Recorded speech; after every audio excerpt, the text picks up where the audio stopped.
Hello winners, कैसे आप लोग। आज मैट्रिक्स चैप्टर का 3.2 का 18 क्वेश्चन, जिसके अंदर क्वेश्चन दे रखा है। एक सेट है ए जो 0 minus tan alpha by to, tan alpha by two और 0 के अंदर एक आइडेंटिटी मैट्रिक्स है जो आई की फॉर्म के अंदर है, जिसका ऑर्डर है 2। यहाँ से इसी फॉर्म को शो करना है, तो पहले लेके चलेंगे एल एच एस फॉर्म है आई प्लस ए। आई क्या होता है 1001। इसी ऑर्डर के अंदर मैट्रिक्स है जो ए है वो 0 minus tan alpha by to, tan alpha by two और 0 के फॉर्म के अंदर। अगर इन दोनों फॉर्म को ऐड करता हूँ तो क्या बनेगा, ये 1 होगा, ये minus tan alpha by to, ये टेन अल्फ़ा बाई टू और ये 1, ये 2/2 का फॉर्म हो गया। यहाँ से अगर आर एच एस की फॉर्म लेके चलता हूँ तो आर एच एस के अंदर दे रखा है आई माइनस ए। तो आई माइनस ए के लिए क्या करना होगा, पहले आई माइनस ए निकाल लेते हैं। तो यहाँ से करेंगे आई माइनस ए 1001 माइनस करना है 0 minus tan alpha by to, tan alpha by two और 0। अगर इन दोनों ऑर्डर्स को सब्ट्रैक्ट करते हैं तो क्या बनेगा, 1 tan alpha by to minus tan alpha by two और 1, ये 2/2 का मैट्रिक्स है। अब इसी फॉर्म को आई माइनस ए को किससे मल्टीप्लाई करना है, cos alpha minus sine alpha से। तो यहाँ आई माइनस ए को करेंगे 1 tan alpha by to minus tan alpha by two और 1 की फॉर्म। इसी फॉर्म को किससे मल्टीप्लाई करना है, कोस की फॉर्म में। वो क्या दे रखा है, cos alpha minus sine alpha, sine alpha, ये हो गया कोस अल्फ़ा। दोनों के दोनों फॉर्म के ऑर्डर क्या हैं, 2/2 के ऑर्डर हैं। अगर यहाँ से एक के रो के दूसरे के कॉलम से मल्टीप्लाई कर दे तो क्या फॉर्म आएगी, 1 को करेंगे कोस अल्फ़ा से मल्टीप्लाई तो cos alpha plus sine alpha into tan alpha by to. अगर इसी फॉर्म को किसी मल्टीप्लाई करना है, minus sine alpha plus cos alpha और टेन अल्फ़ा बाई टू। दोनों ऑर्डर्स हो गए 2/2 का। अब सेकंड रो को दूसरे के पहले कॉलम से मल्टीप्लाई करना है तो क्या बनेगा, cos alpha into minus tan alpha by to, दूसरे के साइन अल्फ़ा। यहाँ से दूसरा फॉर्म आ गया जो कि प्लस का फॉर्म के अंदर है। अब सेकंड के ऑर्डर को करना है मल्टीप्लाई, तो sine alpha tan alpha by two और ये हो गया कोस अल्फ़ा। अगर इन सब को ऐड करते हैं तो ये क्या बनेगा, cos alpha plus sine alpha, tan alpha को मल्टीप्लाई किया sine alpha by two upon cos alpha by to. यहाँ से क्या फॉर्म आएगा, सबसे माइनस का साइन अल्फ़ा कोस अल्फ़ा, तो ये हो गया माइनस का sine alpha plus cos alpha. Ten को किस फॉर्म में करेंगे, sine alpha by two upon cos alpha by to. यहीं से करेंगे कोस अल्फ़ा, बाहर की साइड माइनस है, ये हो गया sine alpha by two upon cos alpha by two plus sine alpha. यहाँ से ये sine alpha by two upon cos alpha by two plus cos alpha. सबका फॉर्म कौन सा मैट्रिक्स है, 2/2 का मैट्रिक्स है। तो इससे आगे कौन सी फॉर्म आएगी ये, अगर इसका एलसीएम ले लेता हूँ तो ये क्या बनेगा, कोस alpha by two plus sine alpha by two और अपॉन में क्या है, कोस अल्फ़ा बाई टू। यहाँ से कॉमन ले लेता हूँ या एलसीएम ले लेता हूँ तो क्या बनेगा, cos alpha sine alpha by two plus sine alpha cos alpha by two और अपॉन के अंदर क्या है, कोस alpha by to. Second form के अंदर ये करेंगे माइनस का sine alpha cos alpha by two plus cos alpha sine alpha by to. Second का इसका A22 क्या होगा, sine alpha by two plus cos alpha और कोस अल्फ़ा बाई टू। सबका ऑर्डर 2/2 का हो गया। अगर इसी चीज़ को फॉर्म के अंदर करते हैं तो ऊपर का फॉर्म क्या बनता है, cos B plus sine B, जो की फॉर्म क्या होती है, कोस ए माइनस बी, तो मतलब alpha minus alpha by two और upon cos alpha by two. Second form के अंदर करेंगे तो ये क्या बनेगा, माइनस का है कोस अल्फ़ा साइन अल्फ़ा की फॉर्म है, तो ये बनता है माइनस का साइन, इसके अपॉन में क्या था कोस अल्फ़ा बाई 2, और इसके फॉर्म के अंदर भी कोस अल्फ़ा बाई 2। यहाँ से बन जाएगा माइनस का साइन अल्फ़ा बाई 2, क्योंकि अल्फ़ा माइनस का अल्फ़ा बाई 2 होगा, अल्फ़ा प्लस अल्फ़ा बाई 2, जो कि किस फॉर्म के अंदर आएगा, ये कोस की टर्म में साइन की टर्म में आ जाएगा, यानी कि ए माइनस बी का फॉर्म बनेगा, जो कि ये बन जाएगा अपॉन में क्या है कोस अल्फ़ा बाई 2।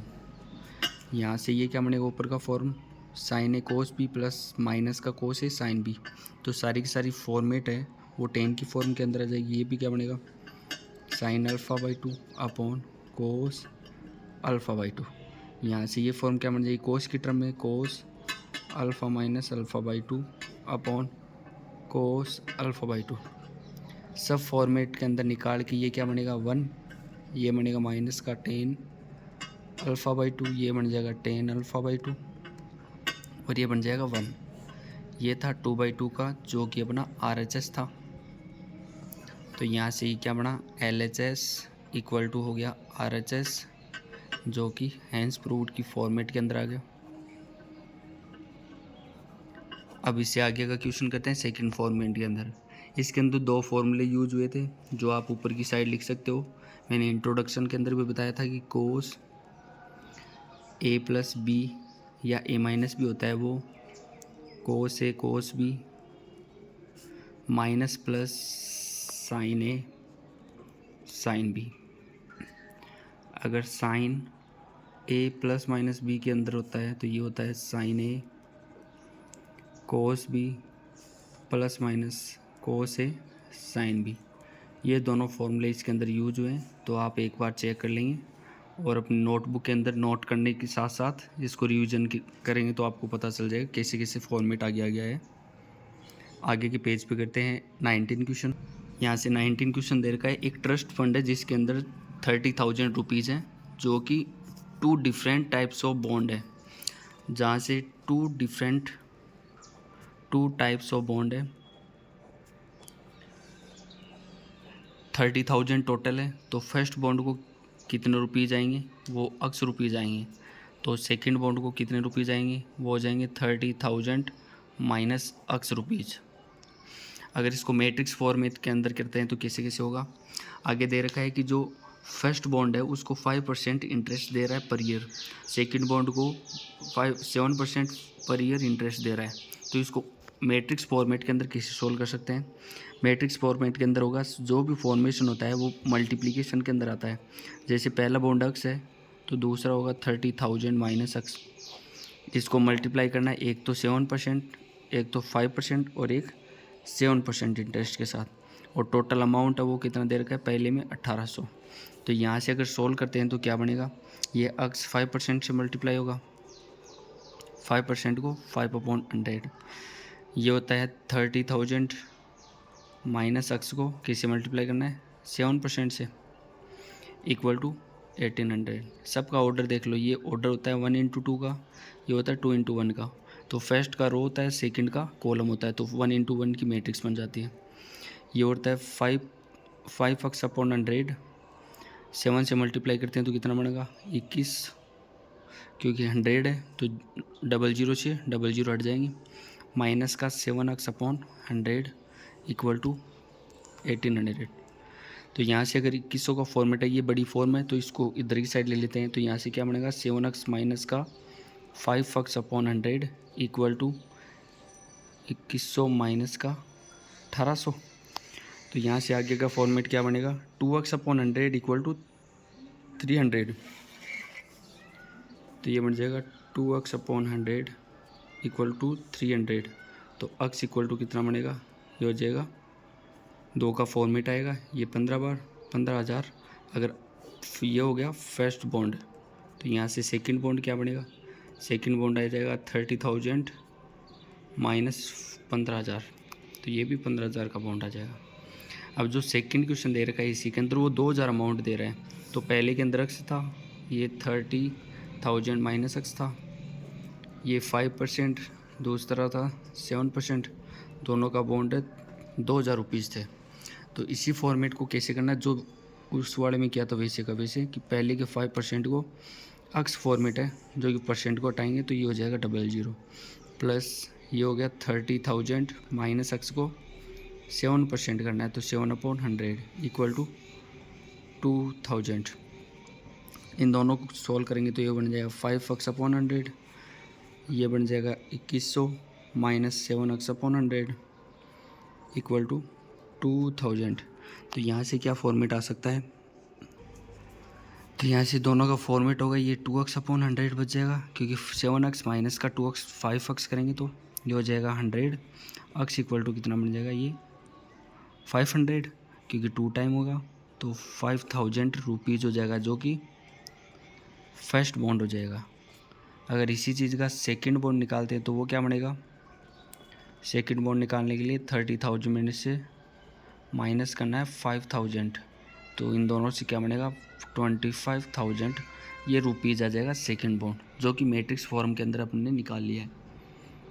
अगर इस क्वेश्चन में कोई भी डिफ़िकल्टी आई हो तो आप पूछ सकते हो कमेंट बॉक्स के अंदर। इससे आगे का क्वेश्चन कहते हैं 20 नंबर का जो कि सेम डिट्टो सेम का सेम क्वेश्चन है जिसके अंदर ओनली डजन और ट्रिपल के अंदर दे रखे हैं क्वेश्चन। अब 20 क्वेश्चन दे रखा है, एक बुक शॉप है जिसके अंदर पर्टिकुलर स्कूल के 10 डजन केमिस्ट्री बुक्स हैं। तो यहाँ पर ले सकते हैं कि 10 डजन है तो 10 डजन का मतलब क्या हो गया, डजन होता है 12 तो 12 इंटू 10 होता है 120 बुक्स। सेकंड दे दिया 8 डजन तो 8 डजन को मतलब क्या है 8 इंटू 12 96 बुक्स। थर्ड दे दिया 10 डजन, वापस से 10 डजन का मतलब क्या हो गया 10 इंटू 12 ये भी हो गया 120। इन दो सबको एक रुपीज़ जो प्राइस है ओनली सिंगल प्राइस वो 80 रुपीज़ 60 रुपीज़ 40 रुपीज़ के अंदर ये रिटेलर के अंदर चेक कर रहा है।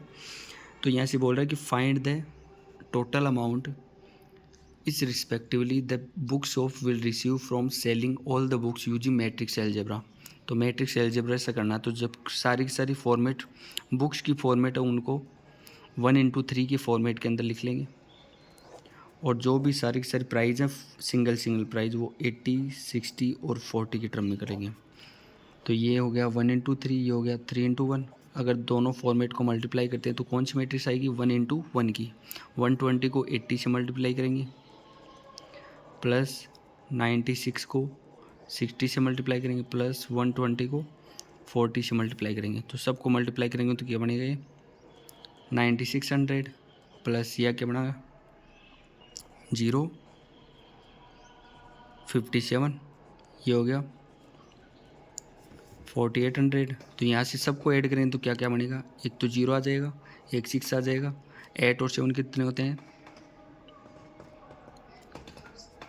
21। ये हो जाएगा टोटल अमाउंट जो कि वो रुपीज़ के अंदर आएगा कि जितने 120 बुक्स थी या 96 बुक्स थी 120 बुक्स थी और एक सिंगल सिंगल बुक्स थी उनकी प्राइजेज है 80 रुपीज़ 60 रुपीज़ 40 रुपीज़। तो इनको मैट्रिक्स फॉर्म के अंदर हॉरिजॉन्टल लाइन के अंदर कर दिया, ये वर्टिकल लाइन के अंदर दोनों को फॉर्मेट को मैट्रिक्स फॉर्म के अंदर मल्टीप्लाई करके जो मेनली आंसर होगा वो होगा आंसर टोटल बुक्स का, टोटल बुक्स अमाउंट। यहाँ से आगे क्वेश्चन दे रखा है कि अज्यूम करना है, अज्यूम एक्स वाई जेड और डब्ल्यू और पी इनकी मैट्रिक्स का ऑर्डर दे रखा है जो कि ऑर्डर क्या है, यहाँ पे एक्स का ऑर्डर है वो 2/n है, वाई है उसका ऑर्डर है 3/k है, जेड है उसका ऑर्डर है 2/p है, डब्ल्यू है उसका ऑर्डर है n/3 है, पी जो ऑर्डर उसका है p/k। तो अब सबका ऑर्डर दे रखा है तो 21वां क्वेश्चन है रेस्ट्रिक्शन है जो एन के पी की फॉर्म के अंदर और यहाँ से P Y plus W Y का जो फॉर्मेट है उसका ऑर्डर डिफाइंड करना है कि क्या क्या वैल्यूज आ सकती हैं के और पी की। तो यहाँ से देखो पी की वैल्यूज है, पी की वैल्यूज क्या है p/k तो p/k हो गया। यहाँ से y की वैल्यूज क्या दे रखी है 3/k तो 3/k हो गया। यहाँ पे इन दोनों को मल्टीप्लाई करेंगे तो जो भी ऑर्डर आएगा वो किस ऑर्डर के अंदर आएगा वो p/k के फॉर्म में कहना है। डब्ल्यू का ऑर्डर क्या है, डब्ल्यू का ऑर्डर है n/3, वाई का ऑर्डर है दे रखा है 3/k। दोनों फॉर्मेट के अंदर ये एन और के की फॉर्मेट है वो दोनों के दोनों सेम है। इसका मतलब क्या हो गया, ये जो 3 का फॉर्मेट है ये दोनों को दोनों सेम हो गया, तो एन इंटू के की फॉर्मेट के अंदर आएगा।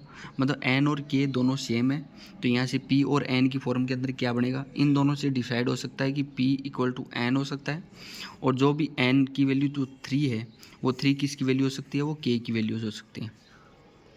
तो यहाँ से डिसाइड ये कौन सा फॉर्मेट कर रहा है, पी इक्वल टू एन और के इक्वल टू 3, ये फर्स्ट ऑर्डर कर रहा है, जो कि फर्स्ट आंसर हो जाएगा अपना। यहाँ से जो कि ऑर्डर का फॉर्मेट होता है वो पहले के रो और सेकंड के कॉलम के इक्वल होता है। तो अगर दोनों मैट्रिक्स को मल्टीप्लाई करते हैं तो उन ऑर्डर का फर्स्ट रो और सेकंड का होता है कॉलम, सबको मल्टीप्लाई करने के बाद जो आंसर होता है वही इसका ऑर्डर फॉर्मेट होता है। अब इसको 22 नंबर का क्वेश्चन दे रखा है जो कि मोस्ट इंपॉर्टेंट है, जहाँ से दे रखा है कि if N equal to P है तो then the order of the matrix 7x minus का 5z है। इसकी वैल्यूज क्या बनेगी, 7x माइनस का 5z, जहाँ से x का जो ऑर्डर था वो क्या था 2 इंटू एन, और जो z है वो है 2 इंटू पी के फॉर्मेट के अंदर। जो भी ऑर्डर मैट्रिक्स होता है पहले का ऑर्डर, ये कोई स्केलर है इससे मल्टीप्लाई है, ये है 2 इंटू एन, माइनस का ये कोई स्केलर है ये मल्टीप्लाई किससे है, जो कि ऑर्डर है उसका 2 इंटू पी से। अगर इन दोनों का ऑर्डर आता है, जो भी फॉर्मेशन आता है वो किस ऑर्डर के अंदर आएगा, जो भी सब्ट्रैक्शन करें या फिर ऐड करें तो जो भी ऑर्डर आएगा वो सेम ऑर्डर होना चाहिए। ये यानी कि ये 2/2 का मैट्रिक्स है तो ये भी 2/2 का होना चाहिए, जो मैट्रिक्स इसके साथ में भी आएगा वो भी 2/2 का होगा। मतलब ये पी की जगह क्या फॉर्मेट आ सकता है, स्टार्टिंग के अंदर बोल रखा है कि एन इक्वल टू पी है, तो पी की जगह क्या लिख सकते हैं, ये एन हो जाएगा, मतलब 2 इंटू एन का फॉर्मेट आएगा। तो इसका जो भी आंसर आएगा उस मैट्रिक्स का ऑर्डर क्या बनेगा, 2 इंटू एन का फॉर्मेट आएगा। तो मेनली जो आंसर होगा उसका ऑर्डर क्या बनेगा, 2 इंटू एन का फॉर्मेट होगा, जो कि अपना राइट आंसर है। इसी के साथ अपने 3.2 के सारे क्वेश्चन कर लिए हैं अपने। इससे आगे की वीडियो के अंदर मैं 3.3 के अंदर क्वेश्चन है जितने भी, पहले इसका ट्रांसपोज बताऊंगा और इसके बाद में सारे के सारे क्वेश्चन करेंगे। तो ट्रांसपोज क्या होता है उसका पहले तो इंट्रोडक्शन पार्ट, फिर सारे के सारे क्वेश्चन करेंगे। सो थैंक्स अ लॉट, और अपने यार दोस्तों को, अपने स्टूडेंट्स को भी भेजें।